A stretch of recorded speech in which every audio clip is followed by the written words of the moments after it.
My name is Tom Stock. I bring you greetings from the core area of the Long Island Pine Barrens where I live in Manorville. I'm a poet and I'm going to read 8 poems. The first poem was the first poem I ever wrote and had published in 1969 called Moss.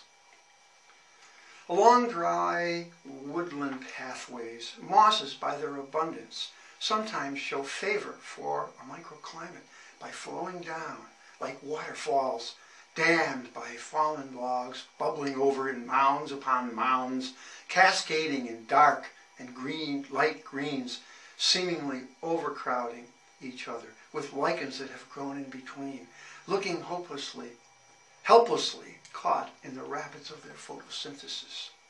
Every spring, that's the time for a moss hunt in the dry woodlands. Plenty of light for growth, turgid foam, vernal showers, healthy carpets they are. They yield quickly to the moss gatherer. While refusing to leave their soil behind, the empty spot soon fills as they continue to flow down the bank, stopping short at the trail's edge. The next poem is called Sewing Machine in the Pines. My latest project is a series of poems about the Pine Barrens. Sewing Machine in the Pines. A warbler moves from branch to branch, tree to tree. A summer voice in the Pine Barrens. I stop, look toward zit-zit notes, high in the canopy. I get glimpses of a tiny olive yellow bird. A pine warbler hides in heavy cover of brushy pine needles and teases me with a voice whose trill, fine as silken thread, runs off a bobbin of an old sewing machine. The next poem is from Cone Poems, my celebrating the Long Island Pine Barrens, self-published in 1995. It's called 2 Cores, 2 Drinks.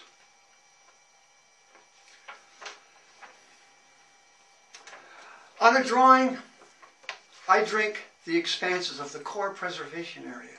The eastern side, a Rorschach blot test with lumps of land like Rocky Point, Brookhaven, South Haven parks that hang by threads to a huge chunk east from these in Southampton, a 6 by 10 mile area, all told 50,000 acres of sand and forest.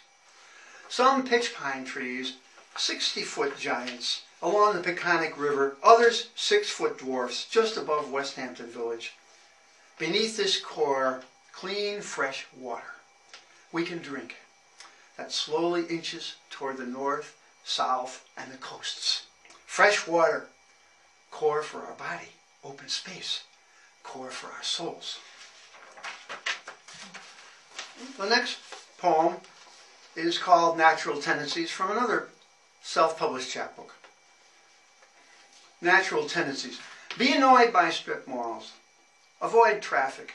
Look at trees. Walk on trails. Take note of bird movements. Turn over fallen logs. Frequent gardens. Allow insects their space. Notice clouds. Read nature books. And spend time outdoors. The next 2 poems are from another chapbook, self-published, called Poems of an Up Islander. This one is called Who Will Wash the Erratics? Up on the moraine, they've graffitied the erratics. Stones like turtlebacks stand bleeping in the morning sunlight, flashing blue spray paint initials. Beer-bottled glass lies in talus heaps, marking the celebration between man and glacier.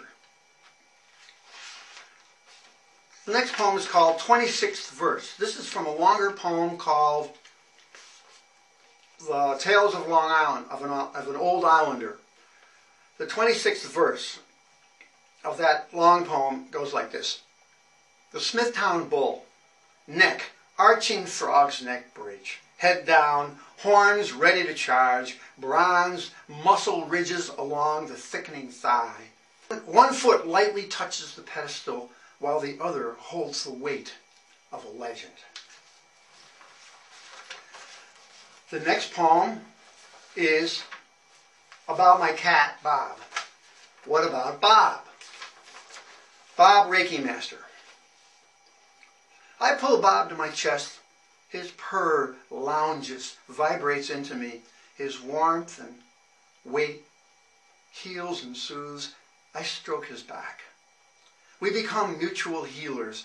He looks at me with that look of casual alertness and aloofness, with slit, squinty eyes, whiskers splayed, tail twitching for a few moments.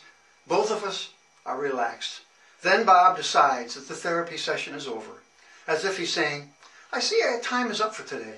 He slides off and slinks to another comfortable spot. And finally, the last poem I have for you is called Fear of Ghoul. A recent poem. 37 years of writing poetry leads me to a battle with technology. Fear of Google. Red maple leaves pile up and fall along a wooden fence on my western property line. I rake them into mountainous piles, stuff them into bags, pour them in windrows for composting. It's a time-consuming process and tedious. At a monitor, I've Googled, and within seconds, out tumbles a tumult of sites. Bunched in tens, they go on and on and on.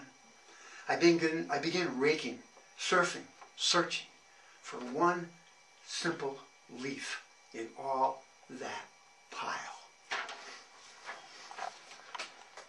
That's it.